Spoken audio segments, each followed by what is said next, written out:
Hi, everyone. Nice to see you. Thanks for joining us here. And that is self-esteem. First of all, we want to talk about why a healthy self-esteem is beneficial in life, what we can gain from strengthening our self-esteem, and why living with a low self-esteem is so hard. Then we want to talk about where self-esteem comes from, because that's the first step in strengthening our self-esteem, to really understand where self-esteem is coming from. And then, of course, we also want to address how to improve and strengthen our self-esteem so that you can go out of the meeting with some new ideas and things that you can try to improve your self-esteem. By the way, my name is Maika. I am a psychologist and I have a PhD in the psychology of self-leadership, and I'm speaking to Eva, who is also a psychologist. Maybe you want to add something to introduce yourself also? I'm just trying to help people in the way I can.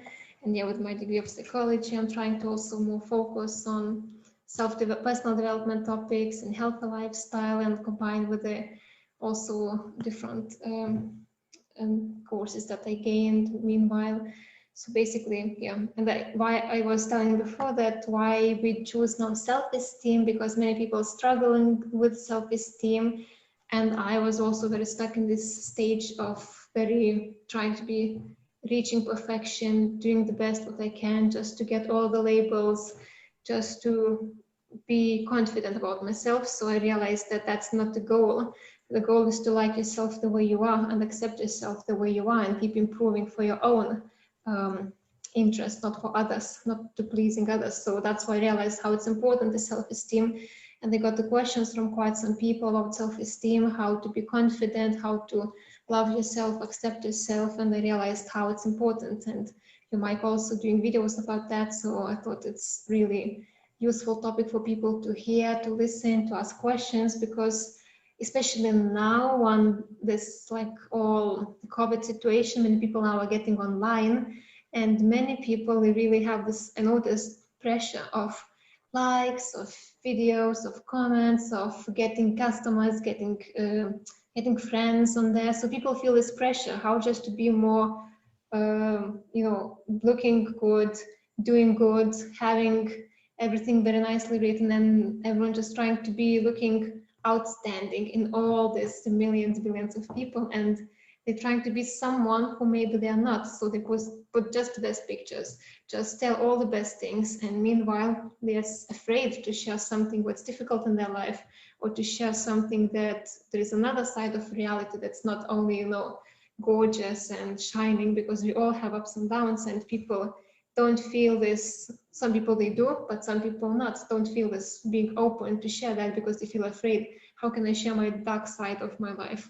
People will not like me, and then they suffer because they don't feel connected to share. They don't have maybe friends who could, that they don't trust in anyone, so they don't have friends to share that, and they just keep this one side of image of their life, and that's why they have this also self-esteem very low, and they just keep suffering inside of not being supported. So I thought, yeah, that's why maybe good to talk about this. There are always some topics that are really at the core of many, many issues that are, if you address them and if you work on them, it'll have a huge impact in many areas of your life.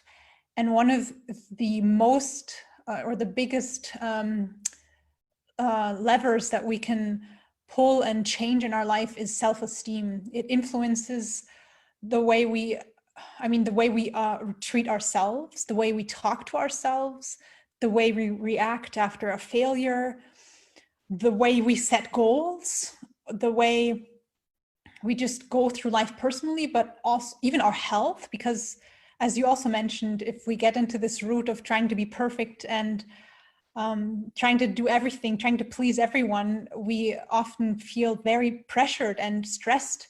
So even our health can suffer. And on top of that, it also influences our relationships strongly, because if I don't value myself, then I'm constantly in a mode of trying to protect my self-worth. It's like running around with some wound that hasn't healed.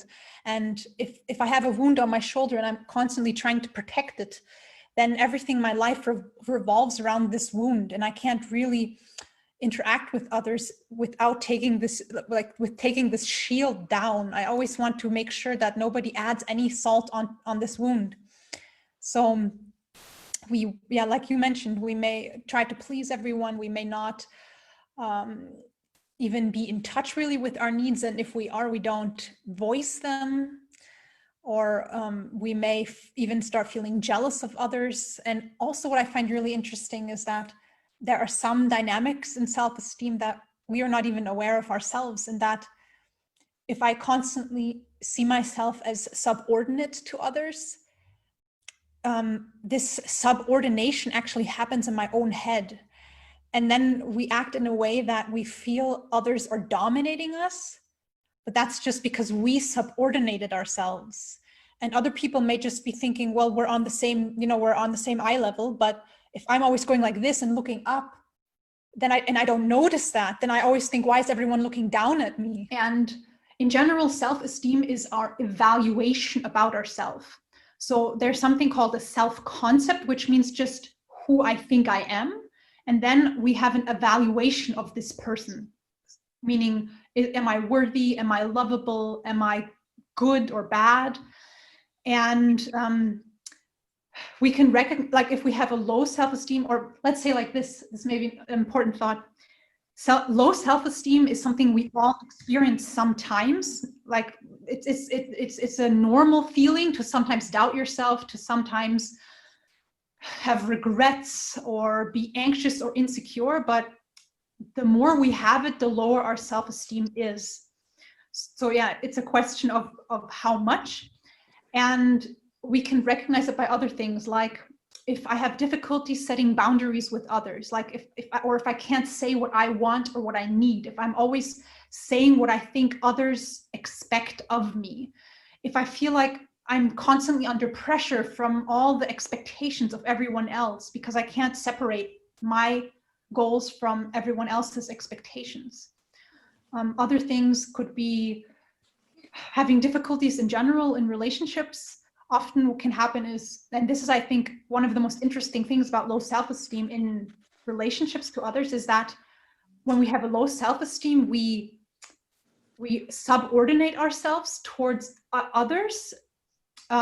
Like others may see us being on the same eye level, but we go like this if we have low self-esteem. And then we look up, and then what can happen is we feel like the other person is dominating us. Although we didn't realize that this person never went like this, we went like that. So this can cause a lot of misunderstandings and difficulties in relationships. What else? Overthinking can be inauthenticity. If I feel like I'm living someone else's life because I don't really dare to do what I want to do.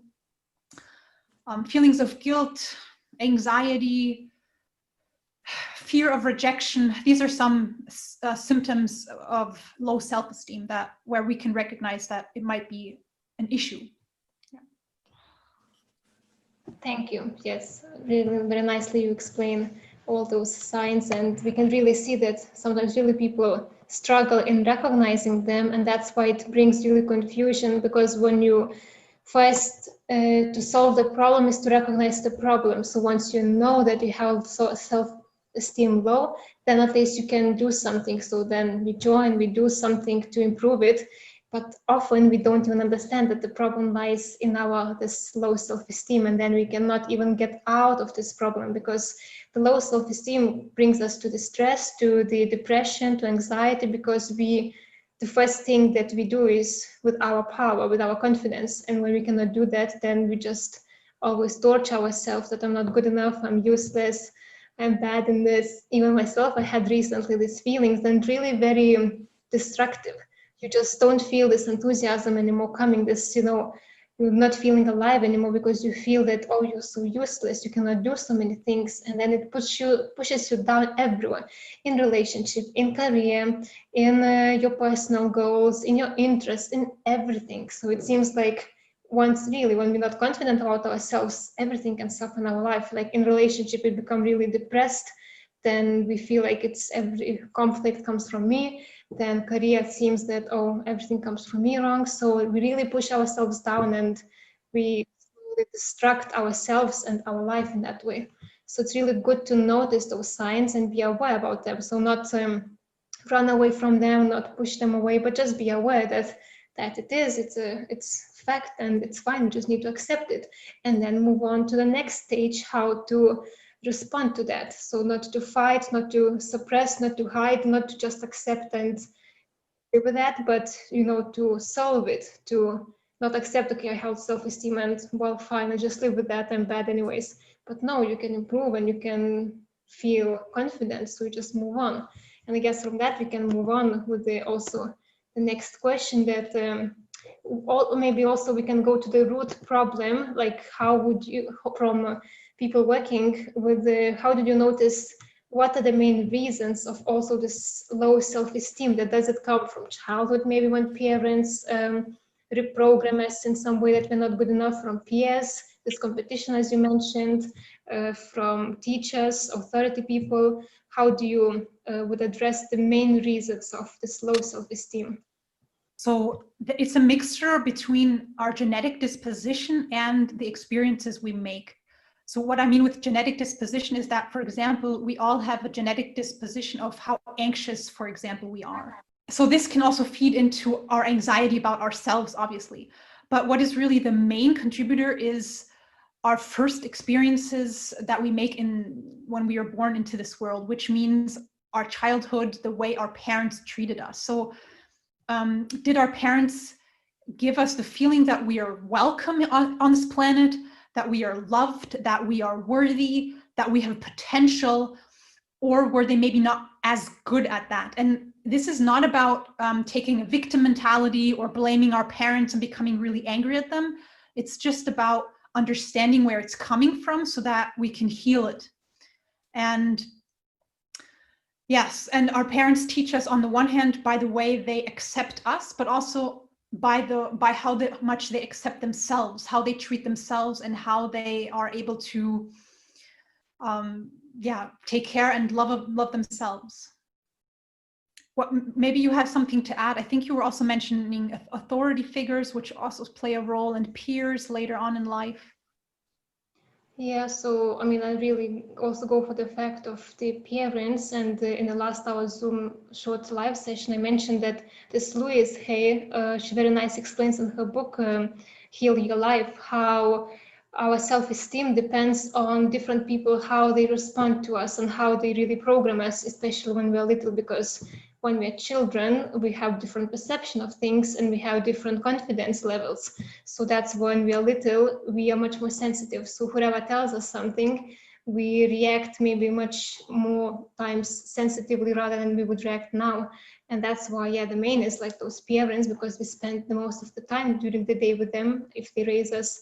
And then after them comes teachers, so either at school or mentors or tutors or any other how teachers in authority way, and the peers, especially because we feel like sometimes on the same level with them, and we think that we always look at some different qualities of different friends. We think there's always someone better than we, and then we start comparing each other.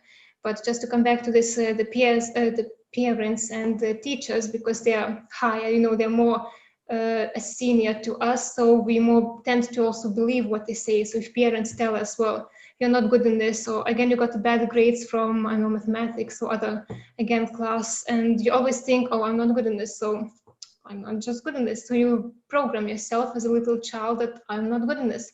And that's why it's stuck in our mind. And we just carry that within during the whole life until we grow up, and then we subconsciously still have this fear of doing something because we thought that we are not good in this since we're little. And teachers also, I remember from my days, also many students were really like programmed in the way that they are, bad students. They never study something and they always stay the same way because teachers always keep telling the same way. They never really motivate anymore, but they like just agree that, okay, you're never gonna learn this, you're never gonna study, you're never gonna do your homework. And this way really pushes you down, your motivation. And then yet reaching those peers that we think always, I think last time also we discussed about this competition mode, that with peers we can either grow together, help each other, or we can distract each other in a way, like thinking, competing in a way, thinking that he or she is better than me, and always feeling this jealousy, this envy that destructs also relationships. So from that leads a lot of other problems again, of relationships, of connecting with people, because we're in this competition mode that this or that person is better, so he's my competitor, so he's my kind of enemy on the other side, like, on the other field of the game and part of the game. So it's kind of develops this competition mood. So maybe you would like also to bring more about that, as you also mentioned earlier. Yeah, I mean, I have one more I thought maybe I can combine the two. That is, when we are young, if we're like you said, in school or just as a child, we are so impressionable and we don't question the adults around us. And that, like, a child is psychologically dependent on the adults in its surrounding, and for its own self-protection, it will accept everything they do and idealize the parents. So whenever there's a mistake, the child usually will say, this is my own fault. And the same with the comparing, I guess. If we are young and we come into a comparing culture, then we just accept that. We don't, like, this is something we learn later on to question even adults. As an adult, maybe then we realize that maybe not everyone is right about everything, and I can have my own opinion and stance on perspectives. How to improve the self-esteem. So, because now we connect the symptoms, the reasons, and then how we can change now those reasons in the way to improve them. So maybe we can start sharing first about that. So when I was preparing this, I thought of dividing it into two sections, and of course you can add one place we can start if we want to improve our self-esteem is our mindset, and the other place is our actions. And maybe I'll just share a few thoughts on what we can do to improve our mindset, and then I'll go into the actions. So the first thing is to accept, this is the first thing that we can do, is to just accept the state of our self-esteem that we have right now. Because if we keep fighting against our insecurities, they become overly present in our mind. So as someone who has low self-esteem, or any kind of low self-esteem, if it's very low or just medium low, there's this tendency to have a deficit orientation, to be overly focused on insecurities and to see them as something very big and very effectful in our life. And if we can say that, okay, I'm just going to accept this, then it allows us to shift our mind into a more of a solution-oriented and constructive perspective. And then the next step, or one of the possible next steps, could be to understand our past, to really look into our past and see how we came into this world, what kind of a self-worth we were taught when we were young, and to integrate that into our past. Like, imagine a friend would tell you of experiences that they have made in their life that kind of hurt their self-esteem. How would you react? Of course, if a friend would tell us that, we would be understanding and we would say, okay, that makes a lot of sense. Why would we not react the same towards ourselves? To be understanding of our past and to be accepting and understanding and compassionate that our self-esteem is the way it is. And that anybody who would have, or most people who would have grown up in our environment would have probably felt the same. You know, it doesn't really say anything about us. It says more about how we were trained when we were young. And so many thoughts. What is also great about this, if we understand our past, is that it creates a little bit of a distance between ourselves and our self-esteem. Because if I analyze it, I don't accept it as my whole identity. And this distance between us and our insecurities allows us to see it in a different light and also make different decisions. So I spoke about acceptance, understanding our past, integrating it, and then I would also like to mention, then we can really work on correcting our self-perception, because we've been trained to perceive ourselves in a way that, like I said, is deficit oriented and is very good at telling our story from the perspective of failure and doom and loss. And here I have one suggestion for an exercise, is that tell the story of your life in a totally different way. You could do this by writing it down or just preparing it in your mind, maybe on a walk, and then sharing it with a friend. And try to tell it from a perspective of success and high self-esteem. You know, what went well? What were you good at in your life? What success did you celebrate? What did you learn from challenges that you went through? And this can really get our thoughts flowing into a direction that changes our self-perception. I wanted to share one thing that I recently heard in an interview with the new Superman actor. I think his name is Henry Cavill. And the interviewer asked him, wow, so it has happened to you so many times that you didn't get a role, that you were like the second choice for a role, and then someone else got it. And he said, and he was like super confident. I think he's like one example for someone who's extremely confident. And he's like, yeah, you know, those were my lucky stars. It put my name into the conversation. People were like starting to pay attention to me. And I thought that was such an interesting way of reframing an experience that everyone else might have framed as a failure or loss. That he was like, no, this was a success. And in that way, we can also, with this exercise, write our own story from the perspective of high self-esteem. That is a nice exercise. I have more thoughts, but maybe I can just sprinkle them in here and there later. Maybe just a few thoughts on actions, because I said mindset and actions. So we can work on our mindset, but we can also start working on our actions, how we behave, what we do. And there are different things you can do. You can practice allowing yourself to live a good life, you know, to really schedule in things that relax you, that give you some joy, because often when we have low self-esteem, we're in a constant state of being anxious and tense because we're worried, we overthink, we don't allow ourselves to just sit back and relax. So that is one thing we can do with our actions. We can practice overcoming our fears by taking little steps to approach overcoming them. We can become proactive, because often a part of low self-esteem is also to feel helpless and feel like we can't influence situations or relationships. And we can also do a lot in the way we communicate with others, practice setting boundaries and not do what I mentioned with this unnecessary subordination, but to stay on eye level with people.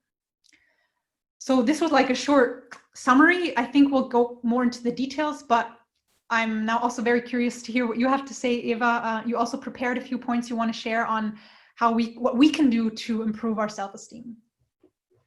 Yes, so I think, yeah, these are very nice points. So thank you for bringing them up, and I hope people can really use them as well and apply in their life. And which we discussed, I think, last time shortly, that to bring this, especially this inner child, because this, not like only inner child, but this all childhood and from the past, what people bring all their luggage onto us, onto our shoulders, and that we carry as a truth fact for ourselves, because often it's really, it becomes like that, oh, we do believe in what others say, even though what they say may not be a fact. And that's why we just need to sometimes not take it personally, because it's easy, of course, when everyone is putting on us some feedback in a critical way, it hurts us usually, so that we tend to accept it as a truth fact, because our self-esteem is already hurt, it's already low, and when someone puts us more criticism, we take it as for real and for granted. So we don't even consider, is that really what the person told us? Does it even have a real, like real support? Is it really based on evidences, or is it just a person telling you just to hurt you, just to hit you in some way, to put you down? So that's why sometimes we just need to don't take it personally, because there are so many people in this world who just want to hurt as well, And whenever someone tells you some criticism, especially in destructive way, that means the person just wants to hurt you, because always criticism can be given in constructive way to support us, encourage us, and to help us to grow. So whenever someone gives you the feedback in a destructive way that just push you down, don't take it as real, because it says if you don't take some information from some of your enemies because they just want to hurt you. So whenever someone hurts you in a way by telling negative criticism, with this harsh words, with anger, with negativity, it just to put you down. So that's why better ask for, if you want to know about yourself, better ask your friends who would be direct to you, but they would be kind in a loving way. And at least then you could a bit back, you would know from closer people about yourself what they really think about you, rather than some random people who don't even know you, who are very subjectively judging you or criticizing you because of your certain qualities that they notice at certain situation, at certain time, and certain circumstances, which could be very also like limited. So that does not give the objective point. So that's why don't take for granted from people that they don't even know you. You better go and ask your friends, even check with them. You know, I heard this one from someone. Do you think that's really about me? Do you think I am really like this? So then at least your friends can pacify you and can at least support you in the more constructive feedback rather than just hurting and criticizing you. And that's how we can also heal those inner childhood traumas, because when teachers put us this negativity, when parents put that, even not to know, even unwillingly or unknowingly, because also sometimes don't really think the way they tell, like parents, of course, always usually want good for us. And the way they tell to us, sometimes they don't realize the way they given the information to us. They just think, well, they just said us, you know, being also limited in certain situations, being maybe tired or in certain, you know, stressful moments, they just tell directly and hurt us, but does not mean that they meant directly the way we understood. So we just need to also, sometimes it's difficult to communicate and be open, but sometimes when we love people, especially our parents, it's good to tell them, you know, it hurts me the way you tell. It hurts me when you suppress me. It hurts me when you want me to be someone else. It hurts me when you don't support my dreams. Maybe, you know, often we want to do one career, maybe be artists, do certain career, and parents push us, you know, go be doctor, lawyer, like those all serious qualifications that will give us good material support. And often those dreams, they get killed. So sometimes we just need to kindly tell to our parents or whoever is pressuring us that please let me go my own path and please support me, or at least let me live my own way. And that way then we maintain our self-esteem by being who we are, because often we get killed in that way inside, because we want one path and people want, especially parents, to change us in certain way, and we just kill ourselves because we don't understand who we are anymore. So we don't even know what is confidence anymore, because if, let's say, I want to be an artist and I'm pushed to be a doctor, then I lose my identity. So I cannot even be confident because my skills are redirected, my interest is redirected, and everything is basically changing. So that's why it's good to just communicate sometimes and tell that hurts me, that I really need my way, and openly. And if we cannot get the result we want, if we still get this pressure, then sometimes we need to distance ourselves from people that hurt us, who put us down or who don't support us, and do with the inner blockages to let go those inner blockages about those traumas that we got from the childhood by being suppressed, and from peers as well. Especially, just sometimes we need to distance ourselves from people who always push us down, because that way, if we're not strong in our the self-esteem and the confidence, we are already sensitive. So sometimes we need to distance from certain people who just keep hurting us, rather than being always around them. So sometimes we need to find the people that help us to grow in a positive way, rather than always hurting us, because I have met few people in my life who were constantly pushing always down with their criticism, and it was so toxic, because okay, we might have different qualities, we might be not perfect, and that's normal, but we should not allow others to always push us down, because no one is perfect in this life. And if we always surround ourselves with those toxic people who always just put all the rubbish on us, not noticing their own qualities, then we cannot even recover from that so easily. So be also brave to make a step and distance yourself from people who always put you down. And sometimes it's better to be alone for a certain time until you improve, you recover, to attract kind people, rather than be with people who just hurt you and criticize you. And that's leading from that. I just want to mention one good point, that when we do good for others, then the confidence naturally grows. So let's say if you need to distance from those people who hurt you, then you redirect your focus on people that you can help. So maybe go to volunteer in certain places, maybe help the children, the poor people, the elderly, someone who is in the need, who is suffering. And that way your different skills start growing, your communication skills start growing, your abilities to work in different areas with different people start growing, and you become confident because you start sharing something, what you have, any qualities you have, you start sharing with others, and that naturally starts growing. And then you become happier because you feel useful. You feel being useful for someone in someone's life, and that naturally starts growing. And then you become like, there is a meaning in this life, that, oh, maybe I have something good, someone appreciates me as a person. And that naturally starts growing, and you become happier, and then you become more confident just naturally, not even noticing that. So then you become, and then realize why I even was unconfident, because it seems that I can do so many good activities and to help people. So that's one of the main ways also to increase self-esteem. Naturally, also you try to do as much as you can certain activities that you could improve your abilities. So if you love to talk with people, to inspire them, or you like to give some knowledge, then you start giving that. And like public speaking, we spoke with Maika before, that if you're afraid of public speaking, we both, I guess, we were afraid of that in the beginning of our psychology, I guess, career. But once we speak more with people, and everyone, I guess, in public speaking, they're not born naturally, some people good in speaking. So once you do more of these activities, you become more confident because you develop the skills. So with the practice, you become better. So you start doing what you love as much as you can, and you break the barrier of being afraid of being judged again, because what we're afraid usually of being judged by others. It's not that I'm afraid of that because I just don't know how to do, but I'm afraid how people will respond.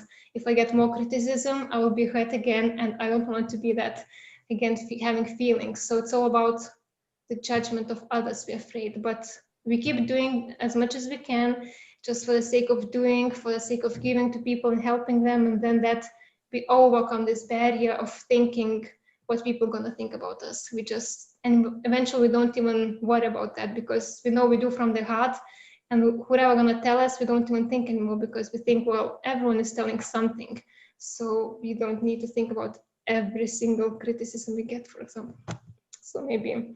Thank you.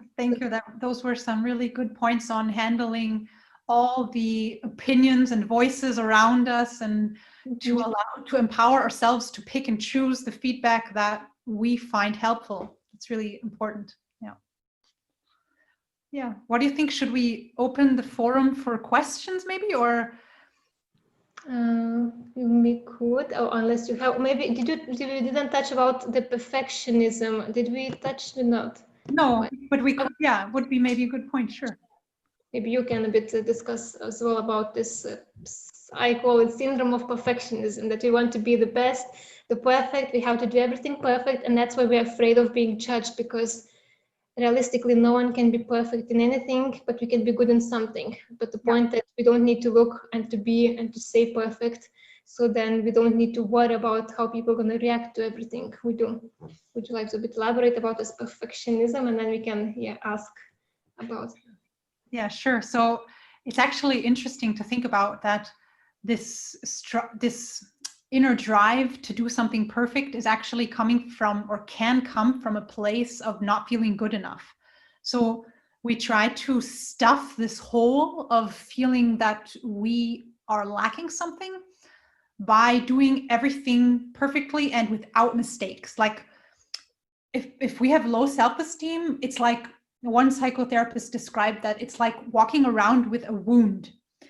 And we are constantly trying to protect ourselves that nothing else will hurt this wound. And nothing hurts more than if someone says you did a mistake here, or there was something wrong there. So we try to do everything perfectly to not be criticized. And yeah, we actually put ourselves under pressure. We can burn ourselves out, because chasing after perfection is a chase that never ends, because there's no such thing as perfection. And even if we think something's perfect, someone else may have a different opinion. So it's really, this is one thing that we can practice also to come on the practical level again.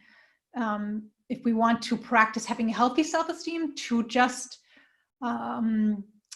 do things till they're done, at least some things, to not think that every single thing I touch has to be perfect, but for some things to say, okay, what do I need to do that it's done? Not perfect, just done. Like in many companies that I trained, they had this motto that done is better than perfect. Because if you try to do everything perfect, you'll just need forever for everything and you won't get finished. And yeah, those are my thoughts on perfectionism. You also probably have something to say or something to share. Well, I guess it's mostly the same what you meant, that like I also had this, and maybe I still have, but now I'm reducing because I see how toxic it's again, because yeah, I used to have this perfectionism syndrome. That's why sometimes I would not do anything I would love to do, because I would be afraid that it will be bad quality and how people will react. Again, I'm gonna get judged or criticized, and it's painful and it hurts, so I better not to do it. And then I start realizing, well, no one is really perfect in this life, and it's better to do something the way we can, with love and with our efforts, than wait for the moment that may never come, waiting and hoping that one day will be perfect.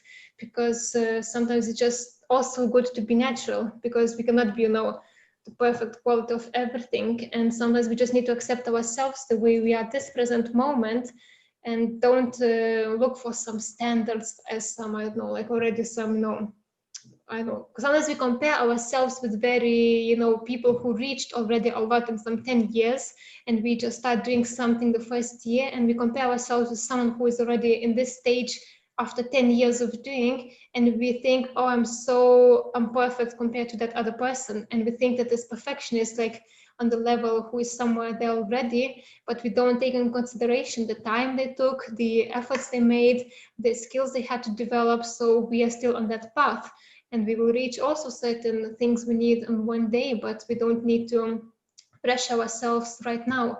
It's good to already do something right now with what we can, with all our efforts, with our love, and that already will be in the good quality, and we don't need to expect this perfectionism, because sometimes perfectionism also becomes very like plain and very in the frame put, that cannot be anything outside the frame, and we think only this is in the frame, like square, and has to be like this and cannot be anything else. And that's why we become very unauthentic as well, because we think we all have to be shaped like square, a certain angle.